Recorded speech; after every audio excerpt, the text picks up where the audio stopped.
Hello, my most beloved and murderous horde, and welcome back. You know, it's been a while since I've done a scary story on this channel, so I've decided to treat you all to one of my absolute favorite scary stories of all time. That story is called The Lottery, and it was written by Shirley Jackson, first published in June 26th of 1948, and was even made into a short film adaptation in 1969. So I do so hope you enjoy this particular story as much as I do. The link to the PDF of this story and the Wiki page of this story can be found in the description below. Enjoy!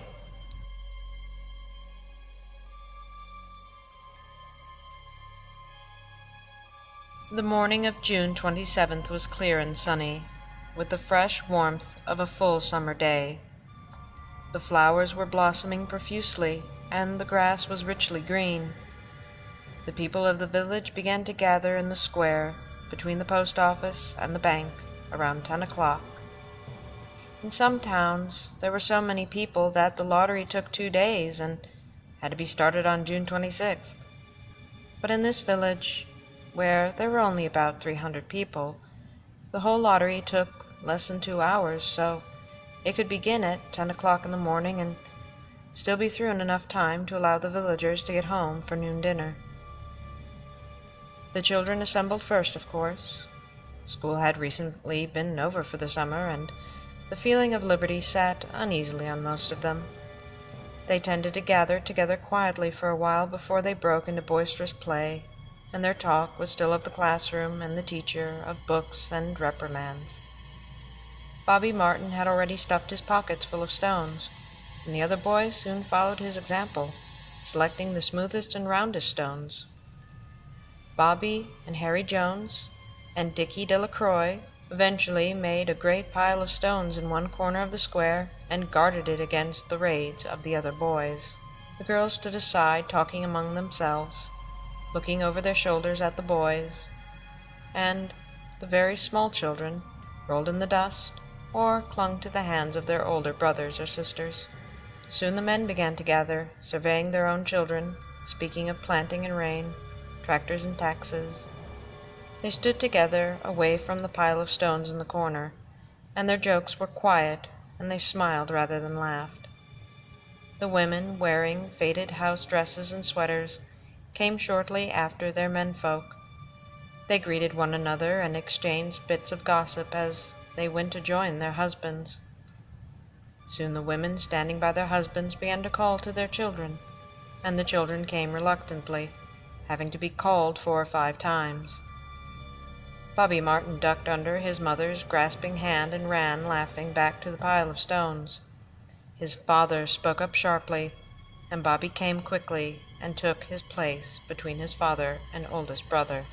The lottery was conducted, as were the square dances, the teen club, the Halloween program, by Mr. Summers, who had time and energy to devote to such civic activities.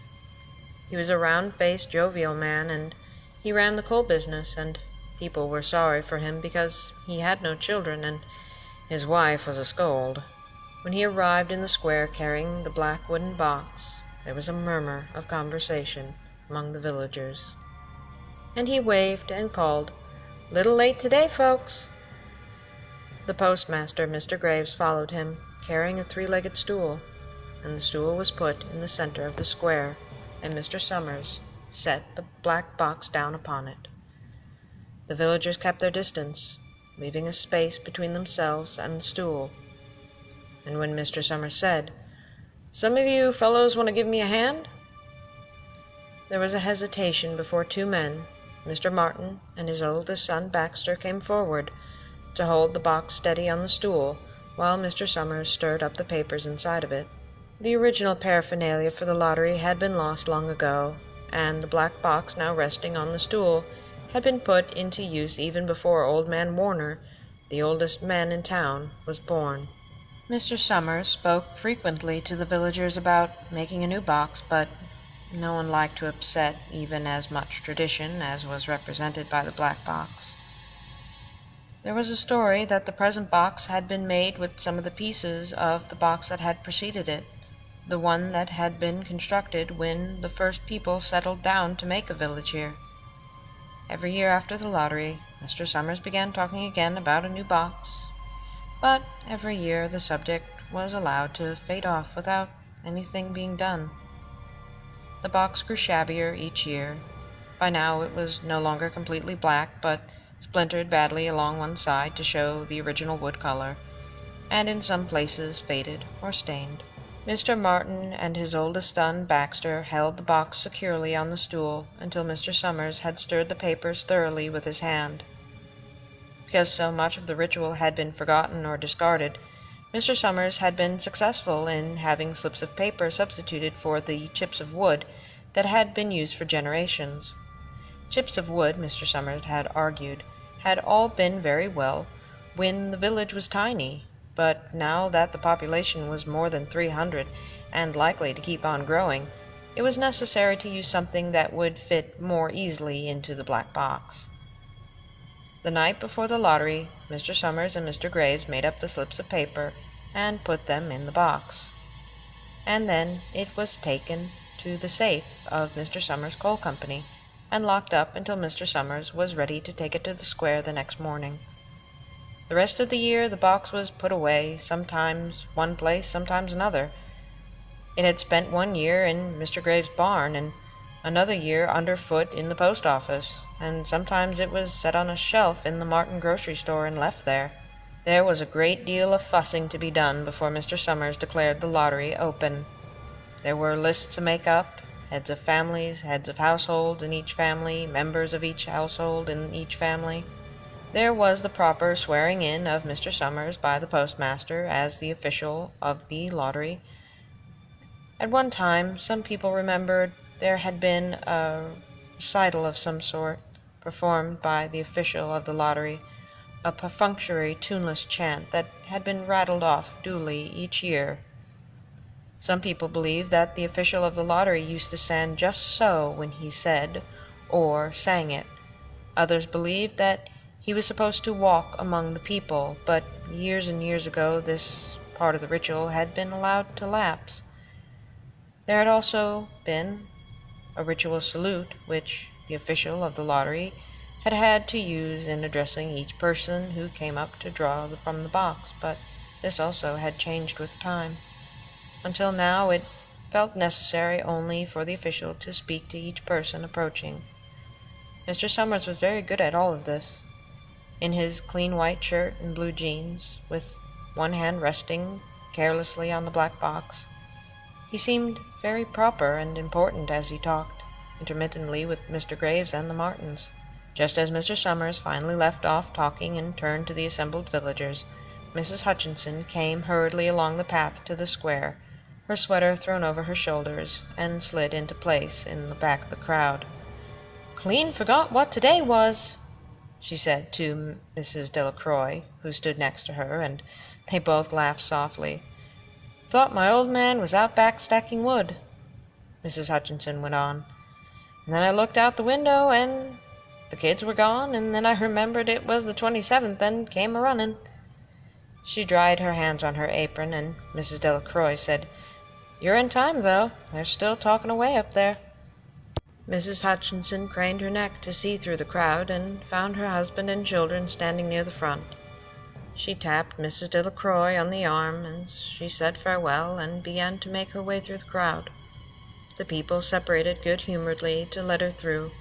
2 or 3 people said in voices just loud enough to be heard across the crowd, "Here comes your Mrs. Hutchinson," and "Bill, she made it after all." Mrs. Hutchinson reached her husband, and Mr. Summers, who had been waiting, said cheerfully, "Thought we were going to have to get on without you, Tessie." Mrs. Hutchinson said, grinning, "Wouldn't have me leave my dishes in the sink, now would you, Joe?" A soft laughter rang through the crowd, and people stirred back into position as Mrs. Hutchinson's arrival. "Well now," Mr. Summers said somberly, "guess we better get started, get this over with, so we can go back to work. Anybody ain't here?" Dunbar, several people said. Mr. Summers consulted his list. Dunbar, Clyde Dunbar. That's right, he broke his leg, hadn't he? Who's drawing for him? Me, I guess, a woman said, and Mr. Summers turned to look at her. Wife draws for her husband, he said. Don't you have a grown boy to do that for you, Janie? Although Mr. Summers and everyone else in the village knew the answer perfectly well, it was the business of the official of the lottery to ask such questions formally. Mr. Summers waited with an expression of polite interest while Mrs. Dunbar answered. Horace is not but 16 yet, she said regretfully. Guess I got to fill in for the old man this year. Right, Mr. Summers said. He made a note on the list he was holding. And then he asked, Watson boy drawn this year? A tall boy in the crowd raised his hand. Here, I'm drawing for my mother and me. He blinked his eyes nervously and ducked his head as several voices in the crowd said things like, Good fellow, lad, and glad to see your mother's got a man to do it. Well, Mr. Summers said, guess that's everyone. Old man Warner make it? Here, a voice said, and Mr. Summers nodded. A sudden hush fell on the crowd as Mr. Summers cleared his throat and looked at the list. All ready? Now, I'll read the names, heads of families first, and the men come up and take a paper out of the box. Keep it folded in your hand without looking at it until everyone has had a turn. Everything clear? The people had done it so many times that they only half listened to the directions. Most of them were quiet, wetting their lips, not looking around. And Mr. Summers raised one hand high and said, Adams! A man disengaged himself from the crowd and came forward. Hi, Steve, Mr. Summers said. Mr. Adams. Hey, Joe. They grinned at each other humorlessly and nervously. Then Mr. Adams reached into the box, took out a folded piece of paper. He held it firmly by one corner as he turned and went hastily back to the crowd, where he stood a little apart from his family, not looking down at his hand. Ellen, Mr. Summers said. Anderson, Bentham. Seems like there's no time at all between lotteries anymore, Mrs. Delacroix said to Mrs. Graves in the back row. Seems like we just got through with the last one only last week. Time sure goes fast, Mrs. Graves said. Clark, Delacroix? There goes my old man, Mrs. Delacroix said. She held her breath while her husband went forward. Dunbar, Mr. Summers said, and Mrs. Dunbar went steadily to the box, while one of the women said, Go on, Janie. There she goes, another said. We're next, Mrs. Graves said. She walked while Mr. Graves came forward to the side of the box, greeted Mr. Summers gravely, and selected a slip of paper from the box. By now, all through the crowd, there were men holding small folded papers in their large hand, turning them over and over nervously. Mrs. Dunbar and her two sons stood together, Mrs. Dunbar holding the slip of paper. Herbert Hutchinson. Get up there, Bill, Mrs. Hutchinson said, and people near her laughed. Jones, they do say, Mr. Adams said to old man Warner, who stood next to him, that over in the North Village they're talking of giving up the lottery. Old man Warner snorted. Pack of crazy fools, listening to the young folk. Nothing's good enough for them. Next thing you know, they'll be wanting to go back to living in caves. Nobody work anymore, live that way for a while. Used to be a saying about lottery in June, corn be heavy soon. First thing you know, we'd all be eating stewed chicken wing and acorns. It's always been a lottery. Bad enough to see young Joe Summers up there joking with everybody. Some places have already quit lotteries, Mrs. Adams said. Nothing but trouble, that, old man Warner said stoutly. Pack of young fools. Martin? And Bobby Martin watched his father go forward. Overdyke? Percy. I wish they'd hurry, Miss Dunbar said to her older son. I'd wish they'd hurry. They're almost through, her son said. You get ready to run, tell Dad, Miss Dunbar said. Mr. Summers called his own name, and then he stepped forward precisely and selected a slip from the box. He then called, "Warner?" "77th year I've been in the lottery," Old Man Warner said as he went through the crowd. "77th time." "Watson." The tall boy came awkwardly through the crowd. Someone said, "Don't be nervous, Jack." Mr. Summers said, "Take your time, son." "Zany." After that, there was a long pause, a breathless pause, till Mr. Summers, holding his slip of paper in the air, said, "All right, fellas." For a minute no one moved, and then all the slips of paper were opened suddenly. All the women began to speak at once. "Who is it? Who's got it? Is it the Dunbars? Is it the Watsons?" And then the voices began to say, "It's the Hutchinsons! It's Bill! Bill Hutchinson's got it!" "Go tell your father," Mrs. Dunbar said to her older son. People began to look around to see the Hutchinsons. Bill Hutchinson was standing quietly, staring down at the paper in his hand. Suddenly Tessie Hutchinson shouted to Mr. Summers, "You didn't give him enough time to take the paper he wanted. I saw you. It wasn't fair." "Be a good sport, Tessie," Mrs. Delacroix called. And Mrs. Graves said, "All of us took the same chance." "Shut up, Tessie," Bill Hutchinson said.